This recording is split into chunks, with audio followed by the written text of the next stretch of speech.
Bonjour, je suis Marie-Hélène Fasquelle. J'enseigne la littérature américaine dans un lycée de Nantes, au lycée Nelson Mandela. Et j'ai enseigné pendant 15 ans l'anglais dans un lycée du Nord-Pas-de-Calais, dont je vais vous parler ensuite. J'écris aussi depuis des années avec mon mari. Tout d'abord, nous avons écrit une dystopie qui est terminée et qui vient juste d'être terminée sur l'alchimie. Et il y a un blog que je partagerai avec vous. Nous avons écrit aussi des nouvelles que nous sommes en train de terminer sur le crime et la musique. Et il y a de cela presque un an, des éditeurs m'ont contacté pour rédiger un livre sur ma carrière. Donc, je parle justement de mes projets et de tout ce qui concerne l'enseignement d'aujourd'hui et, je l'espère, du futur. Donc, voilà pour une petite introduction.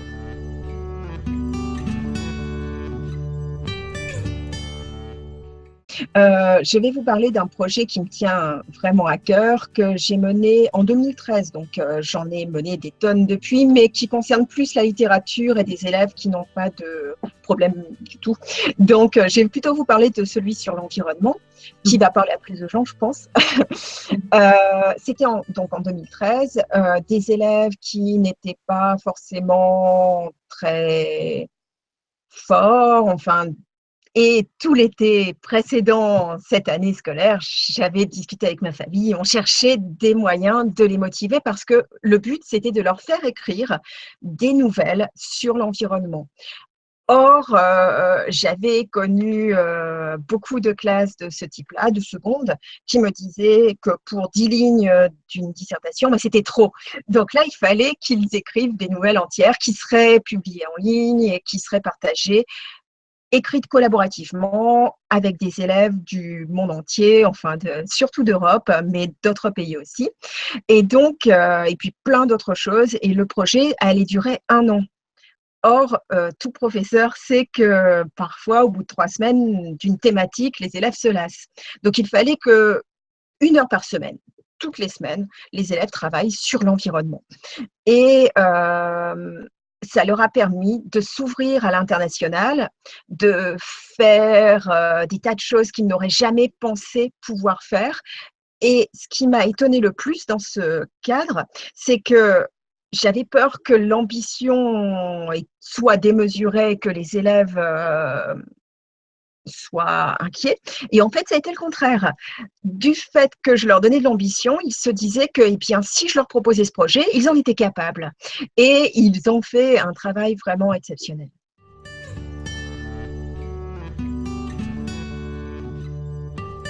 Alors, une 75aine d'élèves, donc 2 classes de seconde.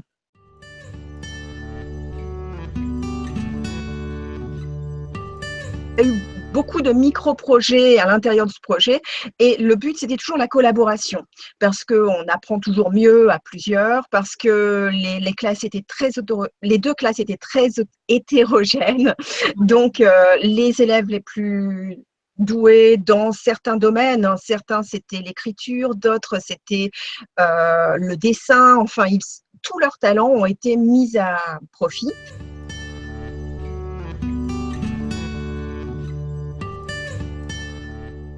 Alors, pour commencer, donc je leur ai donné bien sûr ce que l'on allait faire en fin de compte, donc écrire ces nouvelles, mais je leur ai donné des micro-projets pour pouvoir justement les préparer à cela. Donc, évidemment, on a étudié en cours l'environnement, le vocabulaire. Ils ont aussi étudié des nouvelles qui traitaient de l'environnement, bien sûr la thématique de la nouvelle, à quoi ça correspondait une nouvelle, les aspects spécifiques de la nouvelle. Et ces 3 nouvelles étaient très différentes et ça les a beaucoup aidés. Le professeur de français a aussi étudié des nouvelles sur ce thème. Donc, en fait, ils ont également étudié l'environnement avec le professeur de SVT. Enfin, c'était vraiment un projet d'établissement. Ils sont allés voir des films à Nausicaa, donc pour toujours étudier, pour toujours approfondir le sujet. Et ils ont d'abord, j'ai voulu que ça parte parce que c'était un projet international et je voulais que ça parte de leur environnement, d'une prise de conscience. Donc, je leur ai demandé de créer, de faire de prendre des photos de leur environnement. Et ça pouvait être n'importe quoi, ça pouvait être des signes de pollution, ça pouvait être aussi des endroits sublimes qu'ils ne voulaient pas voir dégradés un jour. Donc en fait, ça avait rapport avec l'environnement, mais ça pouvait être absolument n'importe quoi parce que pour moi, ce qui est très important, c'est de toujours, de ne surtout pas canaliser leur créativité, mais la libérer. Donc, la créativité, c'est l'un des mots phares de ce projet, de tous mes projets en fait. Euh, les talents des élèves et leur créativité, ça c'est essentiel et souvent les jeunes ados pensent qu'ils ne savent rien faire de bien. Donc, c'est vraiment très important pour leur confiance en eux de leur montrer que si, il y a des choses qu'ils font très très bien et qu'on va utiliser en cours d'anglais. Donc, je vous ai parlé des photos. Ensuite, pour commencer tout doucement, ils ont écrit des petits commentaires en dessous des photos et ça a fait déjà un premier e-book qu'ils ont partagé avec leurs camarades. Alors, ils étaient italiens et turcs cette année-là. Ensuite, ils ont créé des logos parce qu'on avait un groupe e-twinning. E-twinning est une communauté qui permet justement aux lycées, aux établissements en général, européens, mais pas qu'européens, de travailler ensemble, donc de mettre en place des projets. Et donc, ils ont créé le logo. Il y a eu un concours parce que, donc, je vous avais dit que avec ma famille, on s'était posé des questions, comment les motiver. Et je m'étais dit, et si j'essayais de mettre en place des concours avec des petits lots en cadeau et une mise en valeur des travaux d'élèves, mais aussi un document, un certificat d'excellence. Et ça a très, très bien fonctionné. Les élèves étaient ravis d'avoir leurs travaux mis en valeur. Mais en fait, ce n'est pas ça qui a le plus motivé les élèves. Oui, il y a eu beaucoup de différentes sources de motivation, mais la plus grande, la plus forte, c'était le fait d'être publié en ligne. Donc, ils savaient que n'importe qui, dans le monde entier, pouvait les lire. Donc, au lieu de ne pas s'intéresser à la grammaire, par exemple, au lieu de ne pas s'intéresser au vocabulaire précis, bah, c'était eux qui me posaient les questions. En fait, on avait inversé la façon d'enseigner. C'est-à-dire que ça partait vraiment de leurs besoins à un moment T. Ils avaient besoin du prétérit, et ben, ils me demandaient de réexpliquer et on repartait là-dessus. Donc, en fait, ça a vraiment permis aux élèves de s'intéresser à la grammaire, au lexique, en sachant que c'était utile. C'était vraiment un besoin et ça leur a permis d'énormément progresser en langue, à l'oral, à l'écrit, parce qu'ils se sont enregistrés aussi. Donc je vous ai parlé des logos, du premier e-book, des nouvelles. Qu'est-ce qu'ils ont encore fait? Plein de choses. Ah oui, ils ont participé à un autre concours en ligne. Donc, c'était le concours de mode Fontenoy. Je n'ai pas l'impression que ça continue encore. J'ai essayé de chercher, j'ai rien trouvé pour cette année, mais c'était un concours de défense de l'océan. Et c'était un travail pour toute la classe. Donc, c'était vraiment la collaboration à l'état pur. Et pour ce projet-là, je leur avais demandé justement quels sont vos talents. Et chaque groupe avait fait un travail très, très, très créatif. Certains ont fait de la danse, ont tout monté de A à Z, l'ont filmé et l'ont apporté en classe. Déjà tout fait, enfin, c'était vraiment formidable. Certains chantaient, certains ont créé de la musique. Bien sûr, il y a eu de l'écrit, des recherches, mais c'était vraiment, vraiment très sympa. On n'a pas gagné, mais ça n'a désolé aucun élève parce que le produit fini valait vraiment la chandelle et ça leur a permis de faire quelque chose qui leur semblait essentiel.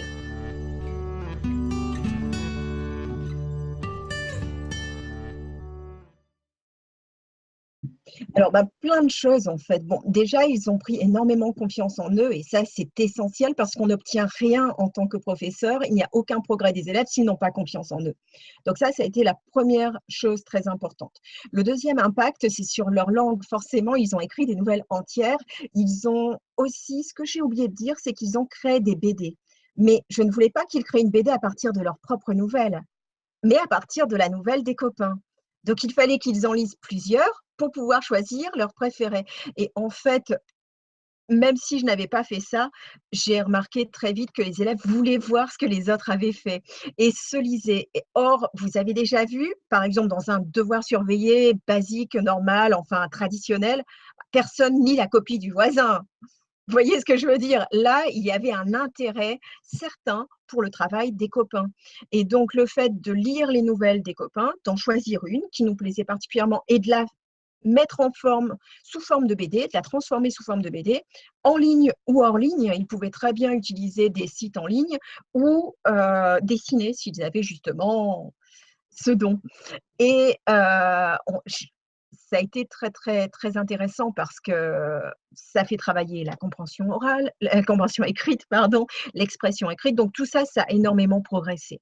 Quoi d'autre? Bah, tout parce qu'en fait, ils ont ce que je n'ai pas dit, c'est que comme ils étaient en contact avec d'autres classes, pardon, d'autres classes donc d'Italie et de Turquie, bien, dès qu'ils ont eu des copains sur eTwinning, ils ont voulu les connaître encore plus. Bon, bien sûr, ils ont interagi sur le site, mais ils sont aussi allés sur Facebook, ils leur ont demandé d'être leurs amis. Et forcément, mes élèves ne parlaient ni turc ni italien, donc, et eux ne parlaient pas français. Donc, comment parlaient-ils? En anglais. Donc, c'était 100% win-win pour tout le monde, en fait, parce que ils ont progressé à tout niveau, en anglais, à l'oral comme à l'écrit. Euh, oui, enfin, il y a plein, plein, plein de progrès qui ont été, et puis aussi qui ont été évidents, mais aussi la façon d'être en classe. Par exemple, il y a une petite anecdote qui m'a énormément touchée. Ça va paraître bête à certains, mais un jour, on était dans un groupe, donc moi je passais de groupe en groupe. Et j'ai aidé les groupes qui en avaient le plus besoin. Et un jour, un élève m'a tutoyée et il était très, très gêné. Mais moi, j'en ai presque pleuré ce jour-là parce que ça sous-entendait, bah, vous êtes dans le groupe, vous nous aidez, vous êtes notre égal dans un sens. Ce qui n'est pas, c'est pas souhaitable dans certains cas, mais là, dans le groupe, dans la dynamique de ce groupe, c'était essentiel qu'il me voie comme un pion dans le groupe et pas quelqu'un de supérieur qui est là pour leur dire comment faire. Moi, j'étais là pour guider, pour aider, pour répondre aux questions. J'étais la ressource principale, c'était tout.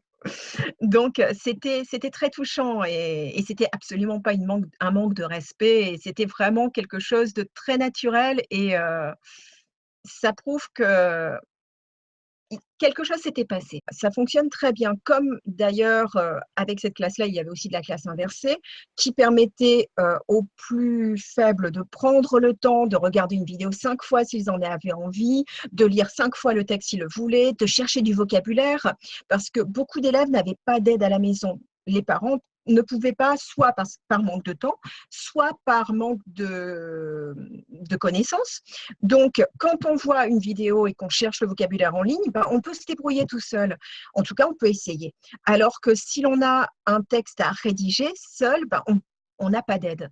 Donc, ça a vraiment aidé pour les élèves qui avaient le plus de difficultés. Et en arrivant en classe, de toute façon, je vérifiais si tout le monde avait compris, si quelqu'un avait besoin de quoi que ce soit, et on approfondissait avec les élèves qui en avaient besoin. Mais ce que je veux dire par là, c'est que la démarche, en effet, était très différente et a changé les rapports avec les élèves.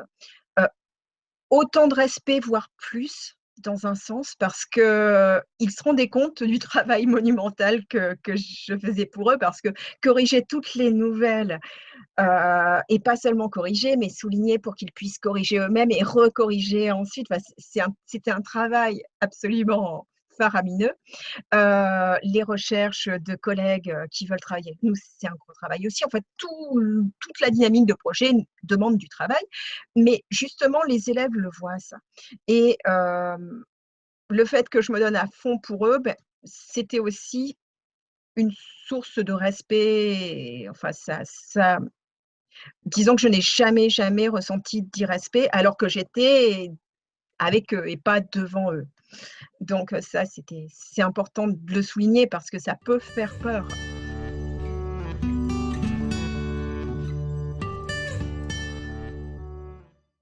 En fait, ça permet aux élèves de nous faire plus confiance aussi, ce qui est assez étrange, mais c'est ce que j'ai ressenti en tout cas. Je vous parle uniquement bien sûr de mon expérience, ce ne sont pas des généralités, mais c'est ce que j'ai ressenti.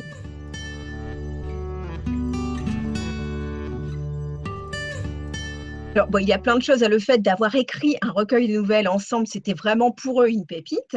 Mais aussi, j'aime m'amuser. Les concours, c'est amusant. Et je me suis, oui, amusée, il n'y a pas d'autre terme, à concourir pour eux, pour un prix national de l'innovation, avec leurs projets, leurs travaux. Enfin, c'était vraiment une mise en avant de tout ce qu'ils avaient fait.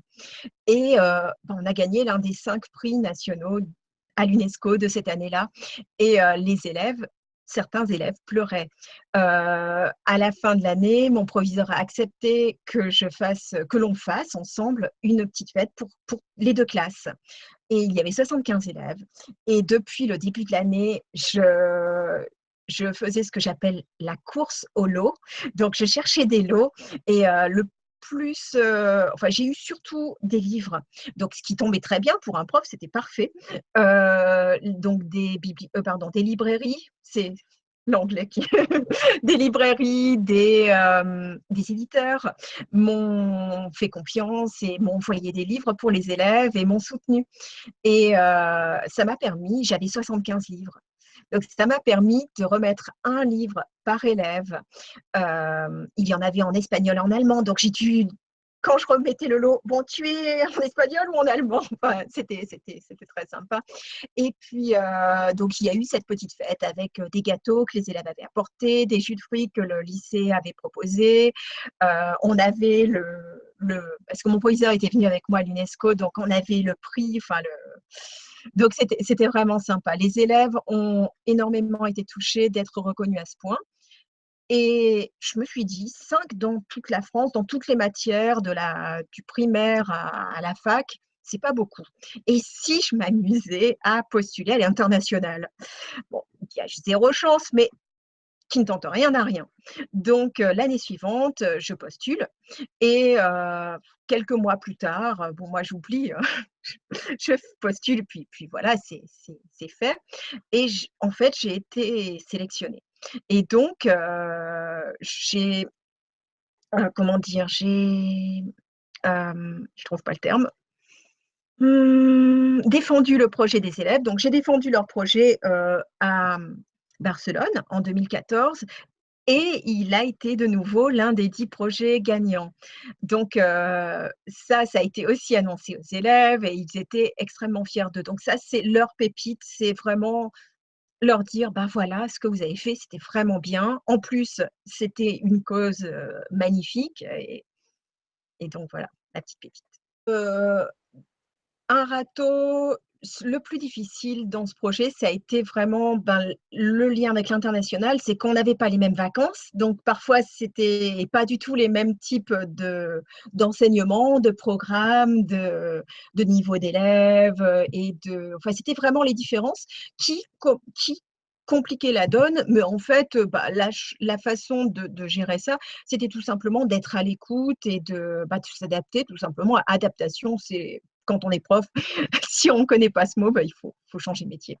Donc, il a fallu beaucoup, beaucoup s'adapter pour pouvoir justement mettre le projet en place. Et ensuite, les professeurs des autres lycées n'ont pas forcément le même temps que nous, les mêmes besoins que nous. Enfin, donc, c'est les mêmes aides que nous sur le plan. Enfin, ils n'ont pas forcément une salle avec des ordinateurs. Enfin, vous voyez. Donc, c'était ça le plus difficile. Et puis, la course solo, à une époque, j'ai cru que j'aurais rien. Mais à part ça, tout va bien.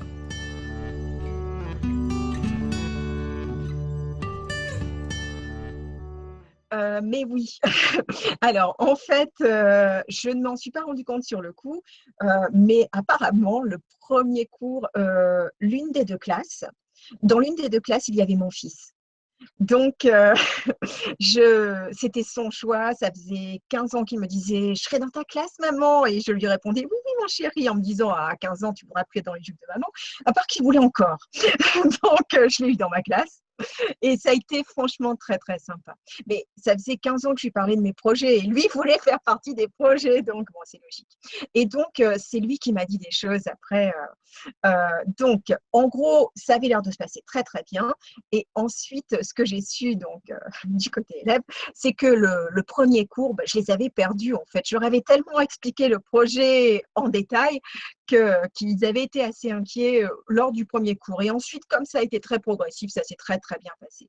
Mais au départ, je leur ai fait un peu peur. Donc, mieux, moins expliquer peut-être au départ, mieux. Et puis, ça, c'est des choses que j'ai apprises grâce à les râteaux, c'est un râteau aussi. Les râteaux nous permettent d'aller plus loin et d'améliorer nos pratiques. Et une autre chose aussi, c'est que désormais, je fais un diaporama. Ça permet aussi de cadrer les choses et je présente les projets aux parents aussi. Parce que si on veut que les parents comprennent et se rendent compte de l'impact et de l'importance des projets, il faut les leur expliquer aussi.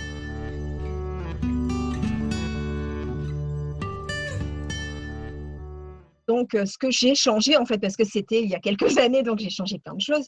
Donc, vraiment, expliquer pas à pas, enfin, ne pas submerger les élèves de notions et ne pas leur faire peur dès le premier cours, parce que ils peuvent sortir du premier cours en se disant elle est complètement folle et c'est pas forcément porteur pour le respect. Et puis leur faire peur, c'est pas une bonne idée. Ce que je garderais, c'est l'autonomie parce que plus ils ont d'autonomie, plus leur créativité est valorisée, enfin, pour moi, c'est important vraiment de toujours leur donner la possibilité d'aller le plus loin possible. Or, plus on les cadre, moins il est possible de faire cela. Donc, je vous ai parlé de l'autonomie des élèves, des échanges, mais donc je suis allée un peu plus loin. Puisque j'enseigne la littérature maintenant, les élèves échangent avec des auteurs. Donc, avec des spécialistes, avec des tas de gens, selon les besoins de chaque projet. Par exemple, un petit projet à venir, ce serait sur BookTube. Et je me suis dit, ce serait bien qu'ils interviewent des booktubers. Et 2 d'entre eux ont accepté. Donc, ça va se faire bientôt.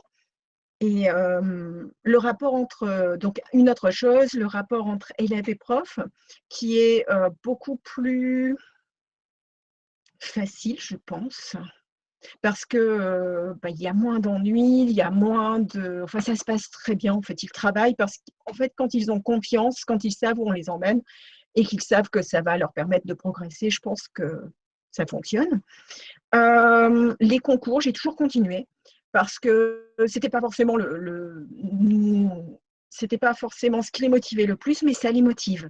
Et l'an dernier, les élèves voulaient absolument gagner le livre suivant parce qu'ils venaient de gagner un livre de physique et qu'il y en avait un de chimie.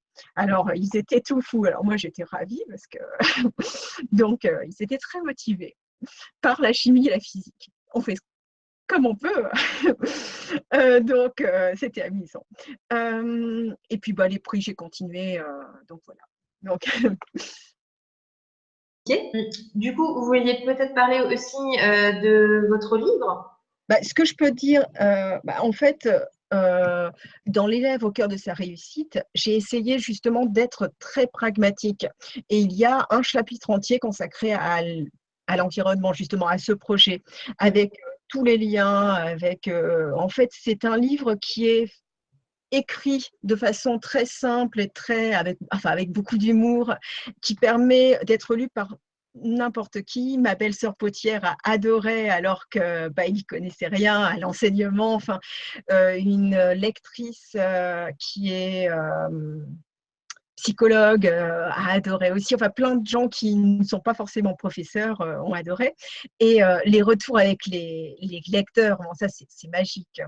Donc, ça a permis aussi de voir que ça fonctionnait bien, mais c'est un livre 2 en 1, c'est-à-dire qu'il y a le texte qui est quasiment, enfin, c'est pas du tout de la fiction puisque c'est ma vie, mais c'est comme une autobiographie de prof, en tout cas, parce que j'insiste plutôt sur ce qui a rapport à l'école, mais avec les centaines de notes de bas de page et la cytographie très développée, tout ce dont vous avez besoin pour justement mettre en place des projets et aussi aller plus loin est en ligne. Et j'ai mis tous les liens du livre sur un Padlet qui est aussi noté dans le livre. Donc en fait, ça permet aux lecteurs papier, parce que si vous lisez en e-book, tout est cliquable, mais pour les lecteurs papier, ça permet de ne mettre qu'un seul lien, parce que sinon, ça aurait été bien. Merci à vous de m'avoir invité, c'était très très sympa.